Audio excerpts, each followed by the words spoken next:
Ça, c'est un Canadair, mais est-ce que l'équivalent en train existe? Nos pompiers se battent sans relâche sur les routes et dans les airs, mais il existe une autre réponse, beaucoup plus vieille, beaucoup plus ignorée aussi en France, le rail. Bienvenue sur cette vidéo, on va traverser 7 pays différents, plus d'1 siècle d'histoire, et n'oublie pas de bien composter ton abonnement. Si un pays a poussé le concept à l'extrême, c'est bien la Russie, parce que le réseau ferroviaire russe, il entretient plus de 300 trains pompiers, positionnés au maximum tous les 80 km sur les lignes principales et tous les 160 km sur les lignes secondaires, c'est énorme. Chaque train dispose d'un équipage permanent de 6 pompiers, de wagons-citernes de 60 à 73 mètres cubes et même d'un système de tuyaux chauffés pour empêcher l'eau de geler en hiver. Depuis 2005, ces trains ont éteint près de 10 500 incendies et sauvé 462 personnes, en plus de sauver des locomotives, des wagons-citernes chargés de marchandises dangereuses et près de 1337 bâtiments. Tout à l'heure, on parlait des États-Unis comme étant le premier cas documenté. L'histoire commence dans l'Adiron Park dans l'État de New York. En 1908, un train pompier aurait sauvé le village de Long Lake West d'un feu de forêt qui menaçait de le rayer de la carte. C'est l'un des tout premiers cas documentés et il pose déjà le principe fondateur, parce que beaucoup de zones traversées par les voies ferrées sont inaccessibles par la route, donc le rail va devenir le seul moyen d'amener rapidement de l'eau et des hommes sur place.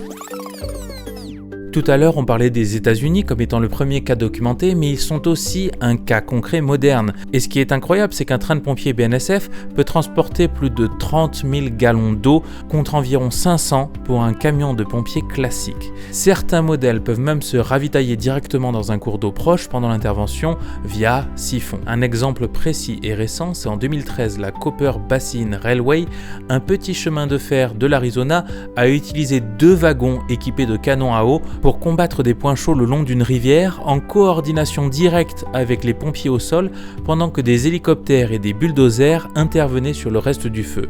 Des pompes Honda montées de chaque côté alimentent des canons à eau orientables installés sur les plateformes surélevées capables d'atteindre environ 300 pieds, soit pour nous 91 mètres. Il y a même un générateur Honda qui vient alimenter des projecteurs halogènes pour les interventions de nuit, et tant qu'à faire, le wagon peut aussi coucher de la mousse directement sur les traverses en bois pendant que le train roule, juste en prévention.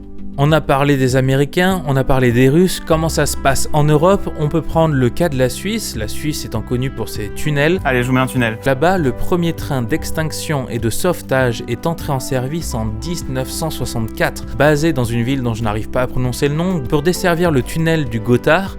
La génération moderne, dite LRZ New Technology, se compose de 3 véhicules distincts. Un wagon d'équipement avec groupe monopompe, compresseur d'air et matériel d'extinction, un wagon-citerne de 50 mètres cubes d'eau et 1800 litres d'extrait moussant, et enfin un wagon de sauvetage pouvant accueillir jusqu'à 60 personnes blessées ou évacuées d'un tunnel avec sa propre alimentation en air respirable et de l'équipement pour 23 pompiers. C'est énorme. Il faut bien avoir en tête que le wagon d'équipement et le wagon de sauvetage, ils ont chacun leur propre moteur diesel, ce qui permet de séparer le train en cas d'incendie. Une partie reste sur les lieux pour combattre le feu, pendant que l'autre fait la navette pour évacuer les passagers vers l'extérieur du tunnel. C'est là qu'interviennent les cabines étanches au gaz avec alimentation en air respirable, indispensable dans des tunnels comme celui du Mont d'Or, où même les pompiers au sol ne peuvent pas entrer sans cet équipement. Par ailleurs, l'Allemagne a développé une approche voisine mais distincte. La Deutsche Bahn entretient 6 trains de secours, basés notamment dans des villes que je ne sais toujours pas prononcer. Chaque train peut être opérationnel en environ 20 minutes, avec à bord une équipe de pompiers professionnels, une équipe de pompiers volontaires, 2 médecins urgentistes et plusieurs secouristes. Le concept a pris de l'ampleur avec le développement du réseau des tunnels allemands, qui dépasse aujourd'hui 350 km. Les locomotives sont choisies pour leur capacité à continuer de rouler malgré une concentration en oxygène réduite à l'intérieur d'un tunnel enfumé et sont équipées de caméras vidéo et infrarouges pour permettre de piloter à l'aveugle en cas de fumée épaisse. Le pilotage peut alors être repris depuis un second poste de conduite situé dans le wagon de transport qui est pressurisé et étanche au gaz. Enfin, retour en France à une toute autre échelle, le chemin de fer de Vendée, un train touristique à vapeur, s'est équipé en 2020 d'une draisine pompier après un été particulièrement chaud, marqué par plusieurs départs de feu sur sa ligne.